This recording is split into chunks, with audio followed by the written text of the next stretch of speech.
Hi friends, ప్రేమ ఇంట్లో కనిపించకపోయేసరికి ప్రేమని వెతుకుతూ ఉంటారు. ధీరజ్ అన్న, ప్రేమ వాళ్ళ అన్న, నాన్న వెతుకుతూ ఉంటారు ప్రేమని. ఎక్కడికి వెళ్ళిందో ఏంటో అని ధీరజ్ వెతుకుతూ ఉండగా ఒక చోట ఫ్రెండ్తో ప్రేమ కనిపిస్తుంది. ఆటో ఎక్కుతూ ఉంటుంది. ధీరజ్ని చూసి ధీరజ్ దగ్గరికి వస్తుంది.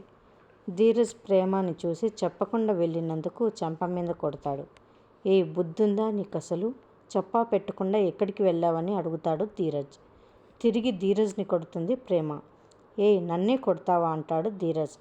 అవునురా, ఎందుకంటే ఆ రోజు కళ్యాణ్ గాడు పారిపోతూ నిన్నే కదా గుద్దింది, మరి వాడిని పట్టుకోకుండా ఎందుకు వదిలేసావురా? పెద్ద హీరోలాగా కిటికీలో నుంచి దూకి వచ్చి మరీ తాళి కట్టావు. ఎంతసేపు నీ కాన్సన్ట్రేషన్ అంతా నా మెడలో తాళి కట్టడమే తప్ప వాడిని పట్టుకోవడం మీద లేదు. వాడిని పట్టుకొని ఉంటే నగలు దొరికిండేవి. ఇప్పుడు ఇదంతా జరిగి ఉండేది కాదు. ఇప్పుడు వాడిని ఎక్కడని వెతకాలి అని ప్రేమ అంటుంది. మరిన్ని అప్డేట్స్ కోసం ప్లీజ్ సబ్స్క్రైబ్ చేయండి. Thanks for watching.